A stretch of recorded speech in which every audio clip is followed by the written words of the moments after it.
Assalamualaikum warahmatullahi wabarakatuh. Kita berjumpa lagi anak-anak dalam IPS ya. Hari ini semoga engkau sehat selalu, bahagia, sejahtera. Jangan lupa berdoa selalu, ibadahnya ditingkatkan di masa pandemi. Jangan lupa masker, jangan lupa cuci tangan. Hari ini anak-anak kita akan membahas tentang perdagangan internasional. Nah, apakah itu perdagangan internasional? Iya. Perdagangan itu apa anak-anak? Iya, betul. Perdagangan itu jual beli. Nah, kalau internasional, apa internasional? Ada interlokal, ya, ada internasional. Iya. Internasional berarti antar negara. Jadi perdagangan internasional di dalam bab ini kita membahas tentang jual beli antar negara, bukan negara dijual kepada negara, tetapi perdagangan yang melintasi batas wilayah negara-negara bersangkutan. Nah, contoh yang ini anak-anak, ini produk lokal apa internasional? Iya, produk internasional. Ya, kalau yang ini, yang dicuci ini, iya betul. Memang sepeda motor ada yang sudah diproduksi di Indonesia sendiri, ada yang kita masih mengimpor dari negara lain. Nah, kalau yang impor berarti produk internasional. Oke, pinter. Baik. Kalau yang ini mobil, nah betul anak-anak. Mobil seperti SMK, seperti Expander itu sudah produk dari negara kita sendiri. Nah, yang lain-lain masih impor, berarti produk internasional. Begitupun Expander kita ekspor ke negara-negara Arab, berarti itu produk internasional. Iya. Baik, produk Indonesia yang menjadi produk internasional. Contohnya ini yang paling terkenal dari Indonesia adalah salah satunya ukir-ukiran, kerajinan rotan. Nah, batik yang dari Indonesia ini sangat terkenal. Iya, ini anak-anak. Kemudian lah ini, kalau kita pergi ke sebuah toko, ada ndak itu produk lokal? Apa masih banyak produk internasionalnya? Coba lihat tuh, iPad-nya produk lokal apa internasional? Iya, internasional. Laptopnya sudah produk internasional. Iya. Kalau kamu pergi ke pasar Bareng, di situ ketemu, ya kan, ada apel Washington impor, ya kan. Nah, ada pir Shandong dari Cina impor, ya kan. Ada pir dari Jepang, ada apel Jepang, ada buah kiwi dari Australia. Jadi produk-produk internasional bukan hal yang mustahil ada di pasar-pasar lokal kita. Jadi produk internasional itu bukan sebuah kemustahilan. Nah, sekarang negara dengan negara sudah saling membutuhkan. Iya, jadi saling ketergantungan istilahnya ya. Bagaimana dengan beras, bagaimana dengan kedelai dan lain-lain. Ya, mengapa terjadi perdagangan internasional? Yang pertama alasannya ada perbedaan sumber daya alam antar negara. Yang kedua karena perbedaan tingkat kualitas sumber daya manusia. Yang ketiga, perbedaan ilmu pengetahuan dan teknologi. Yang keempat, perbedaan budaya suatu bangsa. Nah, kita ambil contoh ya. Nah, perbedaan sumber daya alam. Contoh begini antara Arab Saudi dan Indonesia. Kebayang ya. Kalau di Indonesia padi, sayur, buah-buahan melimpah ruah. Kalau yang di Arab Saudi yang melimpah minyaknya. Orang Saudi butuh beras, butuh pisang, butuh sayur, harus impor dari Indonesia. Indonesia kurang minyak, harus impor dari Arab Saudi. Saling membutuhkan karena perbedaan sumber daya. Nah, kita lanjutkan.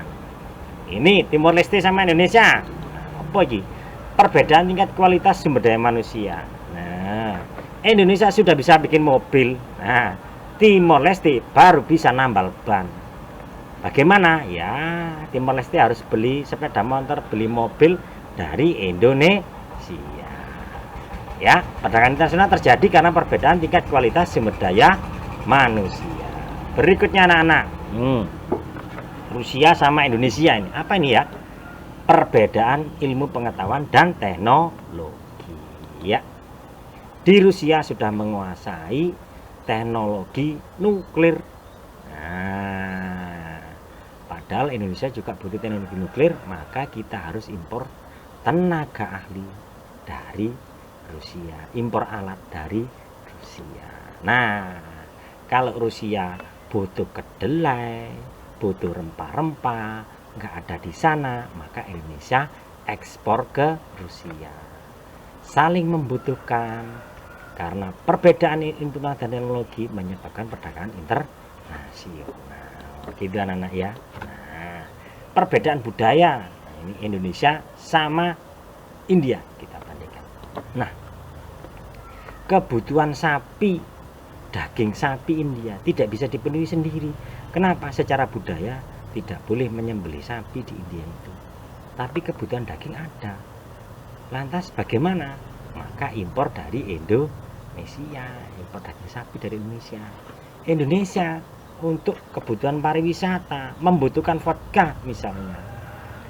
Karena budaya di Indonesia itu tidak boleh minum minuman keras ya, terpaksa kita harus impor vodka untuk suplai pariwisata di hotel dan lain-lain. Gitu ya anak-anak. Terjadi perdagangan internasional karena perbedaan budaya. Betul. Nah, apa toh hambatannya perdagangan internasional? Oh, ada hambatannya, ada. Ya. Yang pertama namanya proteksi, yang kedua namanya kuota, yang ketiga namanya tarif, yang keempat namanya politik dumping. Apa itu? Kita lihat contohnya. Ya. Dumping. Nah, ini mobil Jepang. Ya. Ternyata negara Jepang itu menjual produk otomotif di dalam negeri lebih mahal daripada yang untuk diekspor, sehingga bisa menang harga. Ini namanya politik dumping. Nah, ini menyebabkan terganggunya perdagangan internasional. Apa namanya? Dumping, menjual di dalam negeri lebih mahal daripada untuk ekspor. Ya. Berikutnya apa? Proteksi. Nah, ini. Ya, larangan impor padi ya, agar petani padi Indonesia tidak tersisihkan. Ya, padi Vietnam itu harganya lebih murah karena nilai uang di Vietnam lebih murah daripada Indonesia. Pemerintah membatasi itu, tidak boleh impor padi, sehingga ada, gitu ya, terlindungi petani Indonesia. Itu namanya proteksi, sehingga orang Vietnam marah-marah, kok tidak boleh saya jualan padi ke Indonesia. Berikutnya namanya tarif. Masih ingat ini? Ya. Nah, pertengkaran antara Amerika dan Cina. Amerika mengenakan tarif tinggi untuk produk-produk Cina, sehingga produk Cina di Amerika harga jualnya lebih mahal, sehingga tidak laku. Ini menjadi penghambat perdagangan internasional, menjadi pertengkaran, bahkan dulu pernah menyebabkan pecahnya Perang Dunia Kedua gara-gara pengenaan tarif. Berikutnya kuota. Ini Indonesia kena nasib kuota ini. Ya. Jadi Indonesia itu ekspor CPO ke Uni Eropa itu besar sekali nilainya. Ya, besar sekali nilainya. Ternyata kemudian Uni Eropa memberlakukan kuota pembatasan atas produk CPO Indonesia. Ini menjadi hambatan perdagangan internasional. Gitu anak-anak ya.